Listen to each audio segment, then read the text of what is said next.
നമസ്തേ. സന്ദേശമാലയിൽ ഇന്ന് ഒരു പ്രത്യേക വിഷയമാണ്. എൻ്റെ ജീവിതത്തിൽ ഏറ്റവും കൂടുതൽ ഞാൻ ചെലവഴിച്ചത് യാത്രയ്ക്കാണ്. ട്രെയിനിലാണ് എൻ്റെ യാത്ര അധികവും. ട്രെയിൻ യാത്രയാണ് എനിക്ക് ഏറ്റവും പ്രിയപ്പെട്ടത്. ട്രെയിനിലാവുമ്പോൾ ധാരാളം ആളുകളെ പരിചയപ്പെടാം, കാഴ്ചകൾ കാണാം. യാത്രയിൽ ഞാൻ പുസ്തകങ്ങൾ കൊണ്ടുപോകാറില്ല വായിക്കാൻ. പുസ്തകം വായിക്കുന്നതിനേക്കാൾ അപ്പുറത്ത് പ്രകൃതി ഒരുക്കി വെച്ചിട്ടൊരു മഹാപുസ്തകമാണ് കാണുന്നത്. അതുകൊണ്ട് പുസ്തക വായന ട്രെയിനിലില്ല. യാത്രയിൽ ധാരാളം അനുഭവങ്ങളുണ്ടാവും. ആ യാത്രയിലെ അനുഭവങ്ങളൊക്കെ തന്നെയാണ് സന്ദേശമാലയിൽ അധികവും സംസാരിക്കുന്നത്. ഒരു യാത്ര കഴിഞ്ഞ് മടങ്ങി വന്ന് വീട്ടിലിരിക്കുമ്പോൾ, രാത്രിയിൽ ഇങ്ങനെ കിടക്കുമ്പോൾ, കോഴിക്കോട്ടെ റെയിൽവേ സ്റ്റേഷനിൽ നിന്ന് ട്രെയിനിൻ്റെ വിസിലടിക്കുന്നത് കേൾക്കാം. ആ ട്രെയിനിൻ്റെ ശബ്ദം കേൾക്കുമ്പോഴേക്ക് ഞെട്ടി ഉണർന്ന് റെയിൽവേ സ്റ്റേഷൻ ഓർമ്മ വരും, പ്ലാറ്റ്ഫോം ഓർമ്മ വരും, ട്രെയിൻ ഓർമ്മ വരും. ഇപ്പോൾ യാത്ര ചെയ്യണം എന്നൊരു തോന്നലുണ്ടാവും. അങ്ങനെയാണത്. അത്രയും ട്രെയിനുമായിട്ടുള്ള ഒരനുഭവം. ഇന്ത്യയിലെ ഒട്ടുമിക്ക ക്ഷേത്രങ്ങളിലേക്ക് ട്രെയിനിലാണ് യാത്ര ചെയ്യുക. ആശ്രമങ്ങളിലേക്ക് ട്രെയിനിലാണ് യാത്ര ചെയ്യുക. അങ്ങനെ പലതിലും ട്രെയിനാണ് ഉപയോഗിക്കാറ്. എനിക്ക് ഏറ്റവും പ്രിയപ്പെട്ടതും ട്രെയിൻ യാത്രയാണ്. യാത്രയെക്കുറിച്ച് അല്ല ഇന്നത്തെ വിഷയം. അതുമായി ബന്ധപ്പെട്ട മറ്റൊരു വിഷയം സംസാരിക്കാനാണ് ഇത്രയും ആമുഖമായിട്ട് പറഞ്ഞത്. കോയമ്പത്തൂരിൽ നിന്ന് പാസഞ്ചർ ട്രെയിനിലാണ് അധികവും യാത്ര ചെയ്യുക. പാസഞ്ചർ ട്രെയിനിലാകുമ്പോൾ ഒരു പ്രത്യേകത എന്താണെന്ന് ചോദിച്ചാൽ, എല്ലാ സ്റ്റേഷനിലും വണ്ടി നിർത്തും. അവിടെയൊക്കെ ആളുകളെ കാണാം, വിവിധങ്ങളായിട്ടുള്ള സംസ്കാരമുള്ളവരെ കാണാം, പ്രകൃതിയെ കാണാം. ഇതെല്ലാം നമുക്ക് കാണാൻ കഴിയും. ഒരിക്കൽ കോയമ്പത്തൂരിൽ നിന്ന് യാത്ര തുടങ്ങി വരുമ്പോൾ വളരെ വേദനാജനകമായ ഒരു അനുഭവം ഉണ്ടായി. അത് പറയാനാണ് ഇത്രയും ട്രെയിനിനെ കുറിച്ച്, യാത്രയെക്കുറിച്ചും പറഞ്ഞത്. കോയമ്പത്തൂരിൽ നിന്ന് ഒരു പാസഞ്ചർ ട്രെയിനിൽ വരുമ്പോൾ എട്ടിമട എന്നൊരു സ്റ്റേഷനുണ്ട്. ആ എട്ടിമട സ്റ്റേഷൻ വളരെ ചെറിയ സ്റ്റേഷനാണ്. വളരെ ചെറിയ സ്റ്റേഷൻ എന്ന് പറഞ്ഞാൽ 2 ബോഗിക്ക് നിൽക്കാവുന്ന പ്ലാറ്റ്ഫോമേ ഉണ്ടാവും. വളരെ ആളുകൾ, 1-2 ആളുകൾ കയറാനോ ഇറങ്ങാനോ ഒക്കെ അത്രയേ ഉണ്ടാവുള്ളൂ. ബാക്കിയെല്ലാം റെയിലോരത്താണ് പ്ലാറ്റ്ഫോമിൽ നിൽക്കുന്നത്, ആളുകൾ കയറുന്നതൊക്കെ. ആ സ്റ്റേഷൻ്റെ പ്രത്യേകത, അവിടെ ധാരാളം പച്ചക്കറികൾ വിൽക്കാനായിട്ട് പെൺകുട്ടികളും അതുപോലെ തന്നെ വൃദ്ധരായിട്ടുള്ള ആളുകളും വന്ന് നിൽക്കും. നമ്മൾ ആഹാരം കഴിക്കുന്ന സ്റ്റീൽ പ്ലേറ്റില്ലേ, അതുപോലത്തെ ഒരു പ്ലേറ്റിൻ്റെ ഒരു കൊട്ടയാണ് ഉണ്ടാവുക. മടഞ്ഞു വെച്ച ഒരു കൊട്ട, സാധാരണ കൊട്ട. ആ കൊട്ടയിലായിരിക്കും പച്ചക്കറികൾ ഉണ്ടാവുക. തക്കാളി ഉണ്ടാവും, പച്ചമുളക് ഉണ്ടാവും, വെണ്ടക്ക, വഴുതിനങ്ങ, പയർ, നമ്മുടെ വള്ളിപ്പയറല്ല, പിടിപ്പയർ, ഇതൊക്കെ അവിടെ ഉണ്ടാവും. ഇതൊക്കെയാണ് അവരുടെ കയ്യിലുണ്ടാവുക.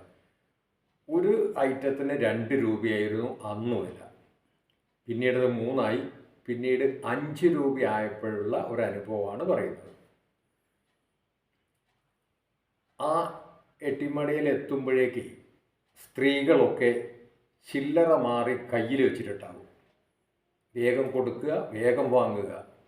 കാരണം 15-20 സെക്കൻഡ് സമയമേ ആ ട്രെയിൻ അവിടെ നിർത്തുകയുള്ളൂ. അവിടെ നിന്ന് അങ്ങോട്ട് കൊടുക്കലും ഇങ്ങോട്ട് വാങ്ങലും അല്ല, അത്രയും സമയം കൊണ്ട് കഴിയണം.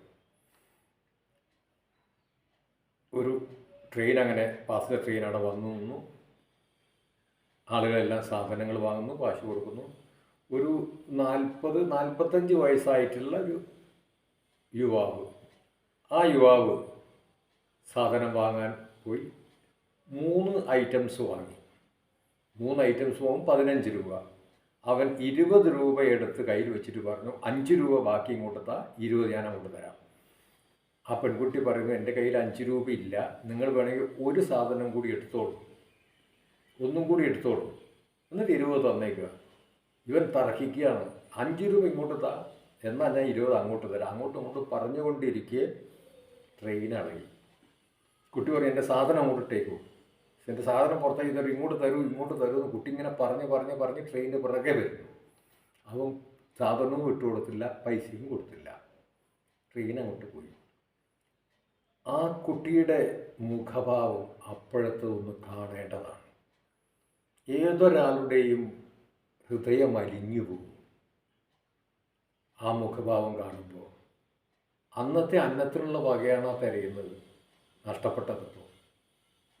1-2 ട്രെയിനാണ് പൊതുവെ എനിക്ക് തോന്നുന്നു, 2-3 ട്രെയിനുകളെ അവിടെ നിൽക്കുകയുള്ളൂ, ബാക്കിയെല്ലാം അവിടെ നിൽക്കാത്ത ട്രെയിനുകളാണ്.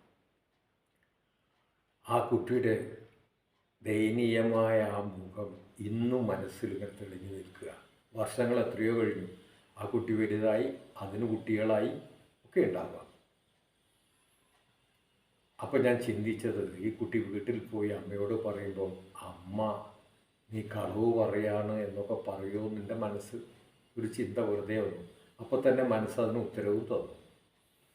അമ്മയ്ക്കും ഇതുപോലുള്ള അനുഭവങ്ങൾ ഉണ്ടായിട്ടുണ്ട്, മോളെ പേടിക്കണ്ട, സാരമില്ല, പോട്ടെ, സങ്കടപ്പെടുകയൊന്നും വേണ്ട, അമ്മയ്ക്കും ഇതുപോലെയൊക്കെ സംഭവിച്ചതാണ് എന്നാ അമ്മ പറയില്ലേ എന്ന് എൻ്റെ മനസ്സ് എന്നോട് പറഞ്ഞ് എന്നെ തൃപ്തിപ്പെടുത്തിക്കൊണ്ടിരുന്നു. ഇവൻ ഒരു കൂസലുമില്ലാതെ ഇത് അവൻ്റെ വേറൊരു കവറുണ്ട്, അതിലെന്തൊക്കെയോ സാധനമുണ്ട്, അതിലേക്ക് സാധനങ്ങളൊക്കെ ഇട്ട് ഇങ്ങനെ പിടിക്കുക. എവിടുന്നറിയില്ല, പെട്ടെന്നൊരു കുരങ്ങൻ അങ്ങോട്ട് കയറി വന്ന് ഇവൻ്റെ കയ്യിൽ നിന്ന് ഈ കവറ് പിടിച്ചെറുത്തി താഴോട്ട് പോവുകയും ചെയ്തു. ഒക്കെ ഒരു സെക്കൻഡ് കൊണ്ട് സംഭവം കഴിഞ്ഞു. ആരും ഇടപെട്ടില്ല. ഈ പച്ചക്കറി മാത്രമല്ല ഇപ്പോൾ പോയത്, അവൻ്റെ വേറെ എന്തൊക്കെയോ സാധനങ്ങളും അതിൻ്റെ കൂടെ അങ്ങോട്ട് പോയി. ആരും ഇടപെടുകയും ചെയ്തില്ല. പക്ഷെ കുരങ്ങൻ അത് അവൾക്ക് കൊണ്ട് കൊടുക്കുകയോ ഇല്ലേ എന്നുള്ളത് വേറെ കാര്യം. അതൊന്നും ഉണ്ടാവില്ല, വണ്ടി കുറേ അങ്ങോട്ട് പോന്നു പോയതുമാണ്. അയാൾക്ക് ഇറങ്ങേണ്ടത് കഞ്ചിക്കോട് സ്റ്റേഷനിലാണ്. കഞ്ചിക്കോട് സ്റ്റേഷനെത്തി ഇയാൾ ഇറങ്ങിയിട്ട് അങ്ങോട്ട് നടന്നങ്ങോട്ട് പോകുമ്പോൾ ട്രെയിൻ മെല്ലെ അങ്ങോട്ട് സ്റ്റാർട്ട് ചെയ്തു. അപ്പോഴാണ് ഇയാളുടെ ബാഗ് എടുക്കാൻ മറന്നുപോയി. ഒരു ബാഗുണ്ട് അവിടെ. ഇയാളിപ്പോൾ ഈ നഷ്ടപ്പെട്ട സഞ്ചിയിലെ സാധനവും ആലോചിച്ചിട്ട് ആ ഒരു ടെൻഷനിലാണ്ട് പോയതാണ്, ബാഗ് മറന്നു.